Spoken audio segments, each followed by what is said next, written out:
Здравствуйте! В эфире выпуск новостей в студии Фатиме Сейдометова. О последних событиях прямо сейчас. Проект пещеры Таврида взял серебро в номинации «Лучшая идея маршрута». Сотрудники МЧС обезвредили более 60 тысяч взрывоопасных предметов в Феодосии.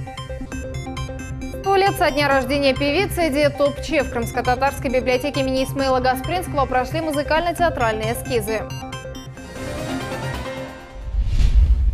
Сегодня глава Крыма Сергей Аксенов протестировал трассу Таврида второго и третьего этапа строительства. На 85-километровом участке автодороги уже уложили финишный слой асфальта. Сейчас здесь наносят разметку, а мост в районе села Донское уже практически завершен. Общая готовность объекта 65%. Тему продолжит Мухаммед Зикиряев. Сергей Аксенов вместе с журналистами едет тестировать второй и третий этап строительства трассы Таврида. Снимем стакан, коллеги, сейчас. Со стаканом воды на торпеде внедорожника Аксенов за рулем автомобиля разгоняется по трассе до 60 км в час. Коллеги, скорость допустимая, вот 60 км в час. Дорогой глава республики остался доволен. Ни одна капля воды просто не разлилась. Мы ехали 100 км в час по этой дороге. Дорога была закрыта движением, поэтому нарушали скоростной режим. Но в данном случае, вот и посмотрите, ни одной капли воды на панели приборов нет. Со стороны главы в работе компании ВАТ не было никаких претензий. Подрядчик идет практически всегда впереди графика. Компания ВАТ репутацию свою подтвердила. Я же говорил уже, я был в Калининграде. Вот сейчас на последнем госсовете меня впечатлила там дорога от аэропорта, то есть кольцевая дорога вокруг города Калининграда. Вот вижу сегодня, вижу, что такие же дороги начали появляться в Крыму, третий слой положен. На двух полосах второго и третьего этапа строительства трассы Таврида уложен асфальтобетон в 3 слоя. Работы выполнены на двух полосах из 4 протяженностью 85 километров. В первую очередь строительство трассы Таврида протяженностью 190 километров реализовали еще в декабре прошлого года. Удобный проезд от Керчи до Симферополя позволил крымским автомобилистам обойти пробки в районе поселка Береговое. Таких дорог еще не строили на территории Республики Крым. Это дороги современного требования, которые строятся в Европе на территории Российской Федерации, в том числе на территории Республики Крым. На сегодняшний день трасса Таврида готова на 81%. На втором и третьем этапах строительства в первой очереди наносят дорожную разметку термопластиком. Компания, как исполнитель, генеральный подрядчик строительства трассы Таврида определен правительством Российской Федерации. Определен, потому что мы компания с 25-летним опытом, которая выполнила уже колоссальный объем по всей России. И мы известны как надежные исполнители любых поставленных задач. А в районе села Донское строят мост. Это последнее искусственное сооружение на 4-м этапе трассы Таврида. Армируют путепровод около 50 человек. Объект планируют сдать в эксплуатацию в 2020 году. Начиналось, наверное, с дома. Начинали делать дом, потом начали побольше объекты, и зашла фирма в Крым, начали заниматься такими большими объектами, грандиозными такими. И тоже получаем опыт большой, официальная такая работа. Нигде у нас в Крыму такой, можно сказать, нету. Строители Тавриды уложили балки на 5 из 6 строений моста в селе Донское. Общая протяженность сооружения 170 метров, а высота 17. На объекте работают около 50 человек. Работы выполнены на 65%. Всего на строительство автодороги выделили из госбюджета 37 миллиардов рублей. Уже в конце следующего года по ней полностью запустят движение. Мухаммед Зикиряев, Рафаэль Вахидов, телеканал Милет. Крым в течение 3 лет закупит 1000 новых пассажирских автобусов. Из них первые 50 поступили в регион в прошлом месяце. На дороге полуострова они выйдут уже на следующей неделе. Об этом сообщил глава Республики Крым. Муниципальный транспорт сможет качественно выполнять услуги по перевозке пассажиров. Конкурсные процедуры до конца года должны быть отыграны.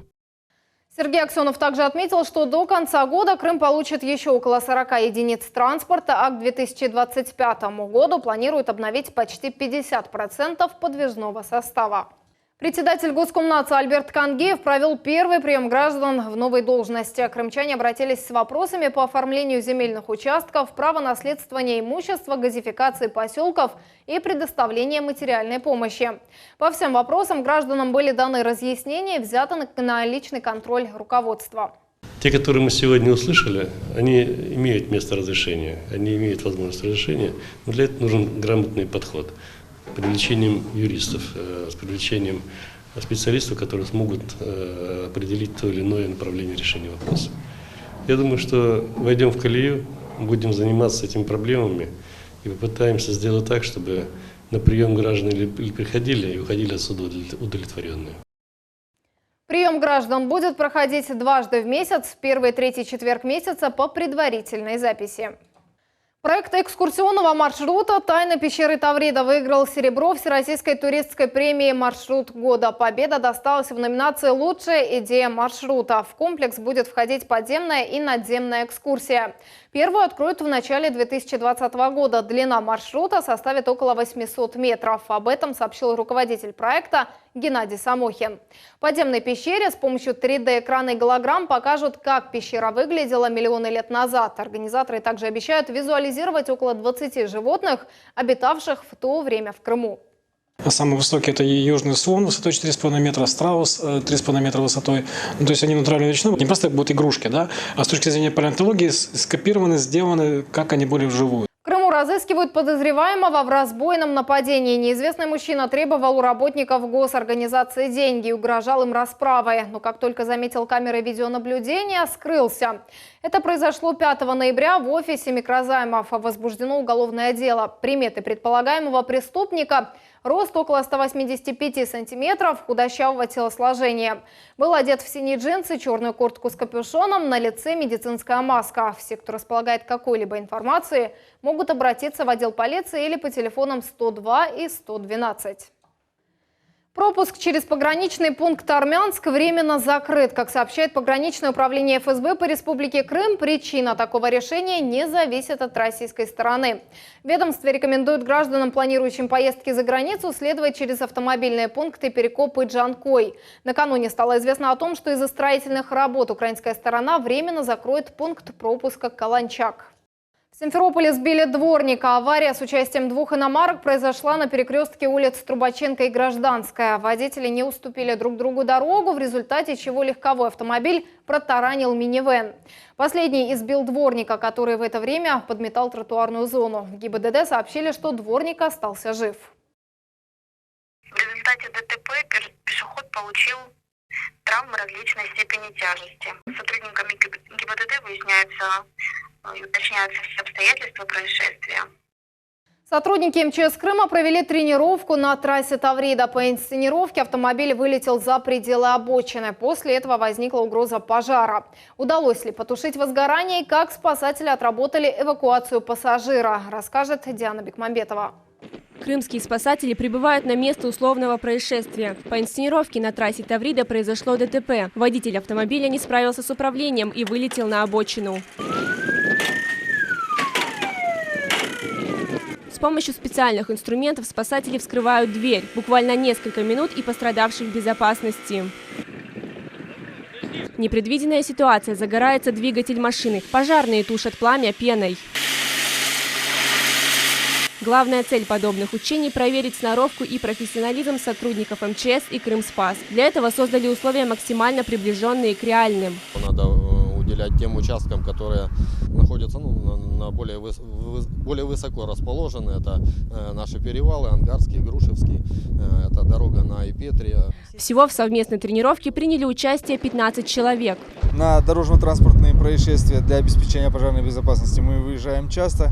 И сегодня мы это доказали и показали, как мы работаем, как тушим пожары. По оценке организаторов, спасатели успешно справились с задачами. Все действия выполнили оперативно и слаженно, а это главное в спасении жизни людей.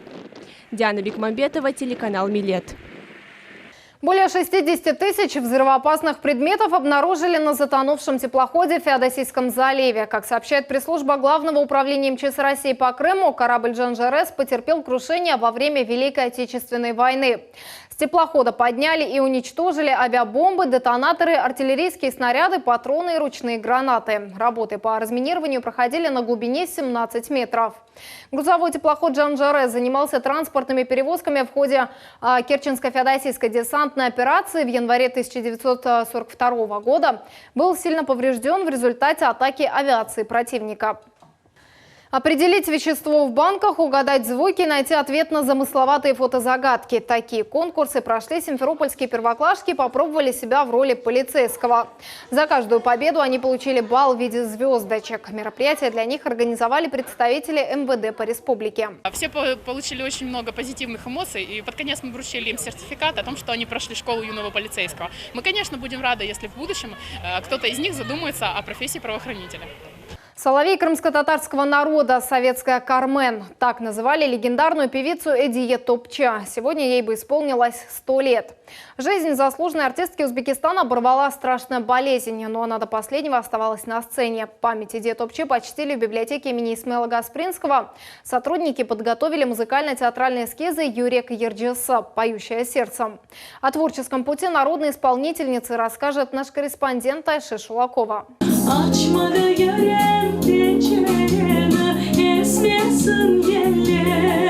Студентка КИПО Айша Рамазанова исполняет песню «Ачма да ярем пенджерена». Так начинается вечер памяти, посвященный столетию со дня рождения легендарной певицы Эдие Топче. Сотрудники Крымско-татарской библиотеки имени Исмаила Гаспринского подготовили музыкально-театральные эскизы «Юрек Ерджеса», «Поющая сердцем».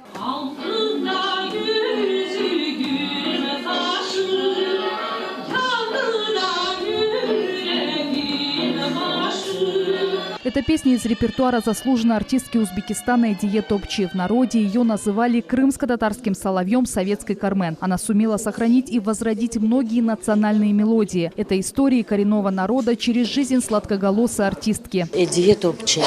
Эдие Топче свою жизнь и творчество всецело посвятила служению своему народу. Эдие Топче родилась в 1919 году в Бахчисарае. Музыкой и пением увлеклась в детстве. В 16 лет она стала солисткой в Крымском радиокомитете. Позже Эдие Топче поступила на вокальное отделение Симферопольского музыкального училища. Закончить обучение помешала война, затем незаконное выселение. Мужа убили фашисты, а братья не вернулись с фронта. Эти события вошли в книгу ее сестры Сиаре Хашимовой «Эдие Топче. Воспоминания».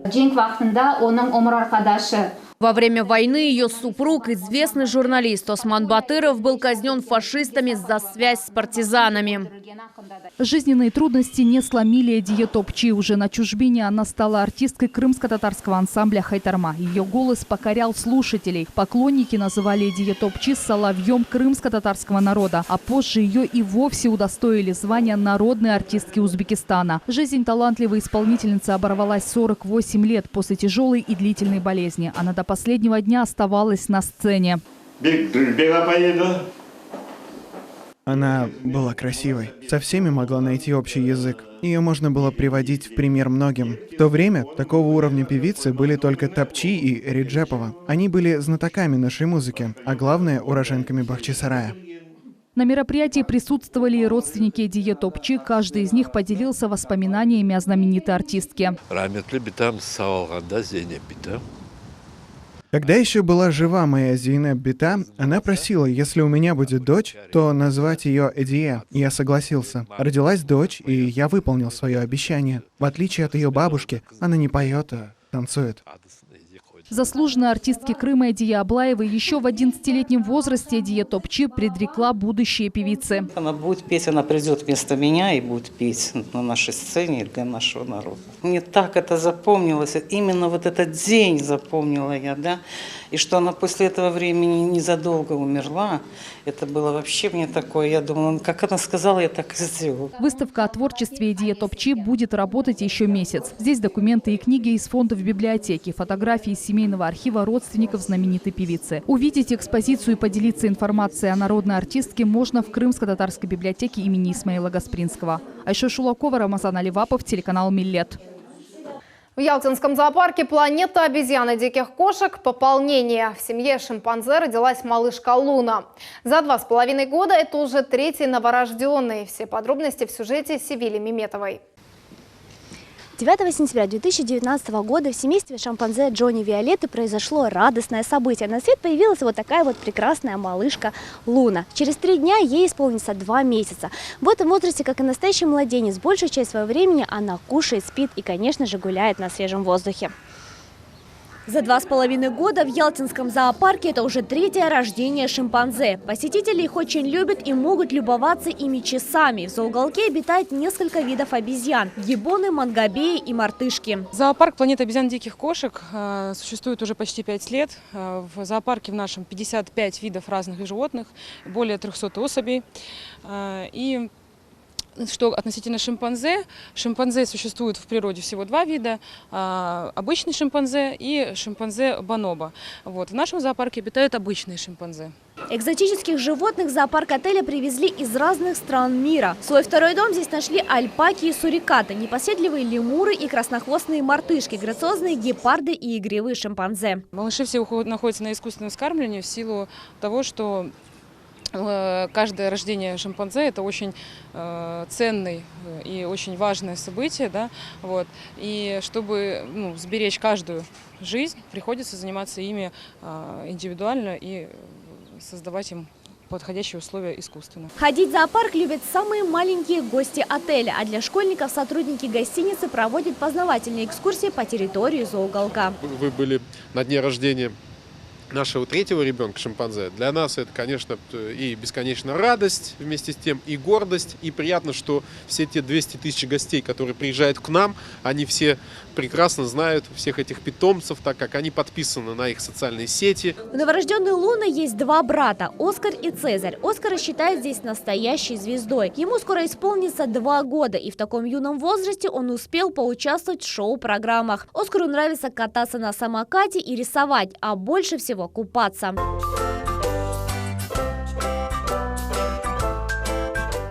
Руководство зоопарка рассказывает, секрет благоприятных условий одного из самых высоких показателей по деторождаемости шимпанзе не только в Крыму, но и по всей России – забота и любовь к животным. У нас даже такой есть негласный девиз зоопарка «Люблю и забочусь». То есть самое главное – это проявить максимум внимания, заботы и любви к животному. Ну и, конечно, не исключение – это прекрасные условия, чистота. И очень много влияет рацион. Специалисты зоопарка обустроили современные теплые вольеры, составили для питомцев особый рацион питания и разработали специальные программы по их развитию. Все это помогает обитателям зооуголка жить в безопасности и размножаться. Севиля Меметова, Герай Абдулаев, телеканал Милет. Это все новости на сегодня. В студии для вас работала Фатима Сейдометова. Всего доброго.